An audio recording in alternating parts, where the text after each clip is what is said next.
నమస్కారం గురుగారు. శ్రీమాత్రే నమః. గురుగారు, అక్టోబర్ 2వ తారీఖు సూర్యగ్రహణం అని వింటూ ఉన్నాము.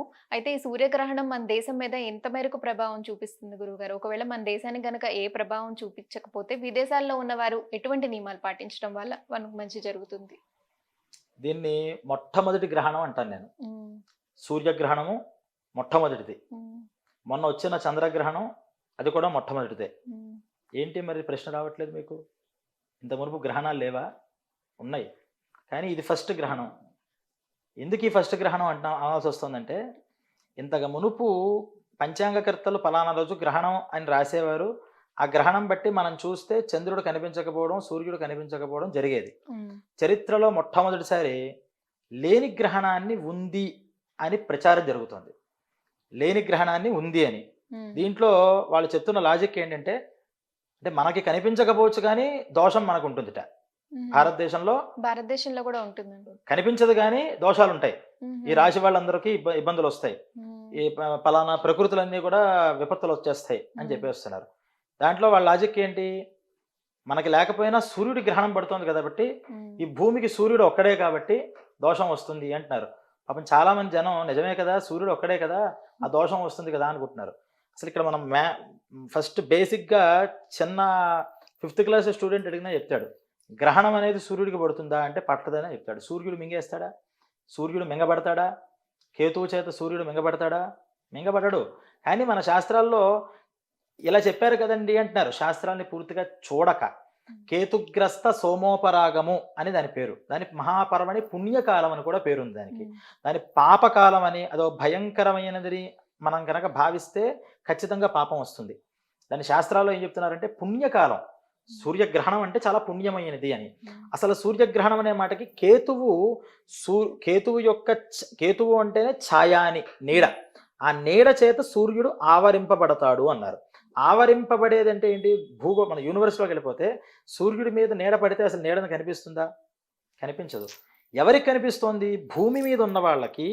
ఆ చంద్రుడు కనుక మధ్యలో పడినప్పుడు ఆ సూర్యుడు యొక్క నీడ పడి సూర్యుడు అనేటటువంటి వాడు మనకి కనిపించట్లా. ఇది భూమి మీద ఉన్నటువంటి వాడికి అది దర్శనం అవుతుంది కాబట్టి ఏది మనకి కనిపిస్తేనే అప్పుడు మనకి దోషం వస్తుంది. హ్మ్. ఇప్పుడు మన భారతదేశంలో అసలు ఎవరికి కనిపించదు. పైగా ఈ గ్రహణం ఎప్పుడు వస్తోంది? రాత్రి సమయాల్లో వస్తుందిట. సూర్యుడికి రాత్రి సమయంలో అసలు సూర్యుడు మనకు కనిపిస్తాడా? సూర్యుడే కనిపించకపోతే మరి సూర్యుడికి వచ్చే గ్రహణం ఎలా కనిపిస్తుంది? అందువల్ల ఇది గ్రహణం కాదు ఫస్ట్. హ్మ్. ఒకవేళ గ్రహణం అని అనుకున్నా మనకి కనిపించినప్పుడు దాని దోషాలు కానీ ప్రభావాలు కానీ ఏమీ ఉండవు. హ్మ్. పోనీ ఇవి చిలీ, అర్జెంటీనియా లాంటి దేశాల్లో ఇవి కనిపిస్తోందని, అలాగే బొంబాయి సముద్ర ప్రాంతాలలో, అలాగే చెన్నై సముద్ర ప్రాంతాల నుంచి కొంత ఇది కనిపిస్తుందని చెప్తారు. అసలు రాత్రులు సూర్యుడు ఎక్కడ కనిపిస్తాడమ్మా మనకి? రాత్రులు సూర్యుడే కనిపించకపోతే ఈ ప్రాంతాల వాళ్ళకి ఎలా కనిపిస్తుంది?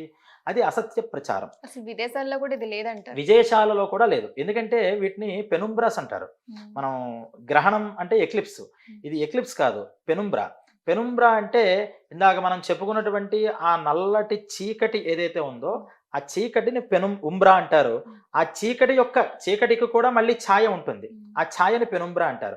ఈ చంద్రుడు కానీ సూర్యుడు కానీ ఆ పెనుంబ్రా పరిధిలోకి వెళుతున్నప్పుడు ఆయా ప్రాంతాల్లో, అంటే మన భూమి మీద అన్నీ మనకు కనిపించకపోవచ్చు.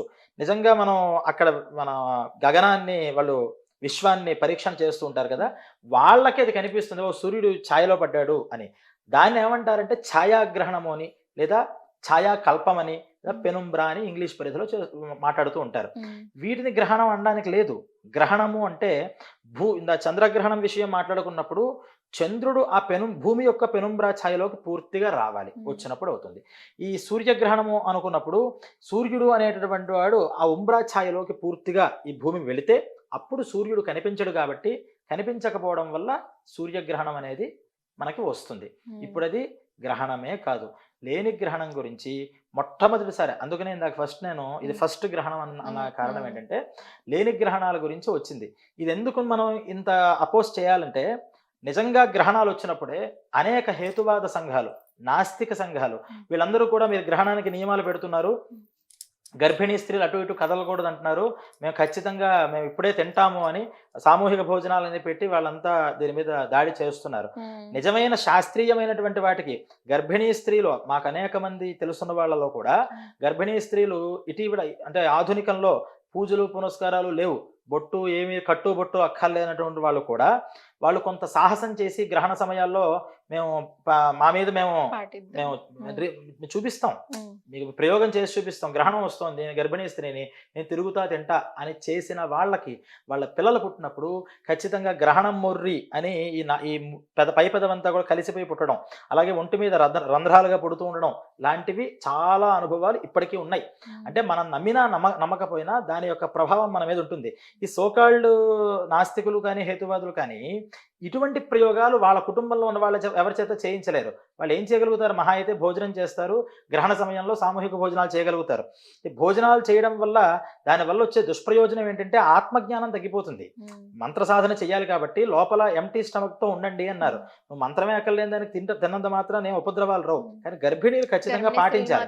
అయితే ఇప్పుడు మనం ఇటువంటి గ్రహణాలు ఇటు గ్రహణం కాని విషయంలో గ్రహణంగా చెప్పబడుతున్న ఈ ప్రచారాన్ని కనుక మనం గట్టిగా చెప్పకపోతే ఏమవుతుందంటే చాలా మంది జనం కూడా ఫోన్లేండి ఎవరో ఒక ఆయన చెప్తున్నారు కదా ఏమో పాటించేద్దాం, ఉంటే ఫలితం మనకేం దుష్ఫలితాలు రావు కదా, ఇబ్బంది ఏంటి అని కూడా అడుగుతున్నారు. శాస్త్రంలో ఒక మాట చెప్పారు, చెప్పిన దాన్ని పాటిస్తే ఎంత ఫలితం వస్తుందో చెప్పని దాన్ని పాటిస్తే అంత వ్యతిరేక ఫలితాలు వస్తాయి. ఇది గ్రహణం కాదు అన్నప్పుడు గ్రహణ నియమాలు పాటిస్తే ఖచ్చితంగా పాపాలు వస్తాయి. గ్రహణం ఉంది అన్నప్పుడు గ్రహణం నియమాలు పాటిస్తే ఎంత పుణ్యం వస్తుందో, లేని గ్రహణానికి ఆ నియమాలు కనుక మనం పాటించామంటే అంత పాపం వస్తుంది. ఇలా ఒక్కొక్కరు ఒక్కో విధంగా చెప్తున్నప్పుడు అసలు ప్రజలు ఏది నమ్మాలంటే అందుకనే ప్రతి ఒక్కళ్ళకి కూడా మన పంచాంగాలు అనేటువంటివి మనకు ఉన్నాయి. ఇప్పుడు ఈ గ్రహణాల గురించి మన ఆంధ్ర రాష్ట్రంలో కానీ భారతదేశంలో కానీ ఏ పంచాంగంలో కూడా సూర్యగ్రహణం ఉందని చంద్రగ్రహణం ఉందని రాయలేదు. ఇంకా దానికి మించి మనం ఏది నమ్మాలి అంటే ఇంకేం చెప్తాం? ప్రతిరోజు ప్రతి ఒక్కళ్ళు ఉదయం మన ఉగాది రోజు పంచాంగ శ్రవణం చేస్తాం కదా, అందరూ చేసిన వాళ్ళేగా. ఏ పంచాంగ శ్రవణంలో అయినా ఏ ఒక్క పండితుడైనా ఈ సంవత్సరంలో గ్రహణాలు ఉన్నాయి కానీ భారతదేశంలో కనిపించవు, భారతదేశం మీద దాని ప్రభావం ఉంటుంది అని చెప్పారా? లేదు. మనం అవి చూసుకుంటే మనకు సరిపోతుంది. మనకు కనిపించే పుస్తకాల్లో పంచాంగం ఈ రోజు అందరికీ తెలుసు. పంచాంగంలో ఎక్కడా లేని గ్రహణం కొత్తగా ఎక్కడి నుంచి పుట్టుకొస్తుంది? ఒకవేళ ఇంతకు మునుపు కూడా కొన్ని జరుగుతాయి. ఏంటంటే గ్రహణం భారతదేశంలో ఉండదు కానీ వేరే దేశాల్లో ఉంటుంది. పంచాంగాలు కూడా వేరే దేశం వాళ్ళు కూడా వాడుతున్నారు కాబట్టి అప్పుడు ఏం రాస్తారంటే భారతదేశంలో ఈ సూర్యగ్రహణం లేదు, పాక్షిక చంద్రగ్రహణం ఉంది, అది భారతదేశంలో కనిపించదు కానీ ఫలానా దేశాల్లో ఈ గ్రహణం కనిపిస్తుంది, దాని ప్రభావం ఉంటుంది అని కూడా పంచాంగకర్తలు రాస్తారు. అసలు పంచాంగకర్తలు సంవత్సరం అంతా వాళ్ళు పరిశ్రమ చేసి వాళ్ళు మనకి ఇంత లెక్కలు ఈ తిథి ఇక్కడ అని వేసి వాటిల్లో కూడా కొంచెం తేడాలు ఉంటాయి. అంటే ఒక 5-6 గంటలు తేడాలు, కొన్ని పండుగలు ముందరో వెనకలో తేడాలు ఉంటాయి కానీ లేని పండుగలు ఎవరు కూడా సృష్టించలేరు కదమ్మా, అలాగే లేని గ్రహణాలు ఎవరు కూడా రాయలేరు కదా. సామాన్య జనం ఇటువంటి వాటికి భయాందోళన దూరవుతున్నారు. అసలు మనం ఒక్కసారి ఇప్పుడు గ్రహణం ఉంది అంటే మనం ఫస్ట్ టైం ఆలోచించాలి, అదేంటి మన పంచాంగ శ్రవణంలో ఈ సంవత్సరంలో గ్రహణాలు లేవని చెప్పారు కదా ప్రతి ఒక్కళ్ళు, కొత్తగా గ్రహణం ఎందుకు అంటున్నారు అని మనం ఒక్కసారి ఆలోచించి పంచాంగం తెచ్చుకుంటే ఈ రోజుల్లో అన్ని గూగుల్ చేస్తున్నారు, అన్ని యూట్యూబ్ల ద్వారా నేర్చుకుంటున్నారు, అన్ని పంచాంగాలు అందరూ పంచాంగాలు పెట్టుకుంటున్నారు. ఏ క్యాలెండర్లో అయినా అంటే తిరుమల తిరుపతి దేవస్థానం క్యాలెండర్ చాలా మంది ఫాలో అవుతున్నారు. ఏ క్యాలెండర్లో అయినా ఫలానా అక్టోబర్ 2వ తారీఖు సూర్యగ్రహణం ఉంది రాసుందేమో చూడమని చెప్పండి. ఎక్కడా లేని గ్రహణం ఎక్కడి నుంచి వస్తుంది? ఇది ఏ విధంగా వచ్చిందంటారు? అంటే ఇప్పుడు ప్రతిదీ కూడా ఏమవుతుందంటే ఈ టెక్నాలజీ ఇంతకు మునుపు తెలియదు. మనం ఆలోచిస్తే సంవత్సరంలో ఇంచుమించు ప్రతి నెల కూడా ఇటువంటి గ్రహణాలు అంతరిక్షంలో వస్తూనే ఉంటాయి. ఈ వచ్చే గ్రహణాలని ఇప్పటిదాకా బయటకు తీసుకుండాలా, ఎవరో మహానుభావుడు దాన్ని తీసుకొచ్చాడు ఏదో గ్రహణం పడుతుంది అని, దాన్ని లాగి ఇది బాగుంది గ్రహణం అని దాని నియమాలని నక్షత్రాలని రకరకాలుగా దాన్ని పెంచుకుంటూ పోతున్నారు. కానీ దీన్ని మనం ఖచ్చితంగా ఖండించకపోతే ఇక మీదట ప్రతి నెల గ్రహణం వస్తుంది. ఈ గ్రహణాలు పెరిగిపోయేప్పటికీ ఏది ఒరిజినల్ గ్రహణం ఏది డూప్లికేట్ గ్రహణం కూడా అందరూ పట్టించుకోలేక నిజమైన గ్రహణాలను కూడా నమ్మకాలతో వదిలేస్తారు. ఇది మన హిందూ ధర్మానికి పతనానికి కారణం అవుతుంది. అందువల్ల ఇలా లేనిపోని ప్రచారాలు చేసేవాళ్ళు కానీ లేదా అశాస్త్రీయంగా మాట్లాడే వాళ్ళని కానీ ఖచ్చితంగా మనం ఖండించాలి. ఎలా ఖండించాలి అంటే మనం ఆ మాటలు వినకూడదు. మనం ఏదైతే పంచాంగాల్లో మనకు చెప్పబడ్డాయో పంచాంగ శ్రవణాల్లో, ఇప్పుడు పంచాంగ శ్రవణం ఉందమ్మా భారతదేశం అందరికీ ఒక్కడ పంచాంగ శ్రవణం చెప్తే వినట్లేదుగా. ఎవరి ఇళ్లలో వాళ్ళు పంచాంగం చేస్తున్నారు. ఏ కమ్యూనిటీలో ఆ కమ్యూనిటీ ఒక పెద్ద అపార్ట్మెంట్స్ ఉన్నాయంటే అక్కడ చేసుకుంటున్నారు. మరి ఇన్ని పంచాంగాలు ఏమయ్యాయి, ఇన్ని పంచాంగ శ్రవణాలు ఏమయ్యాయి?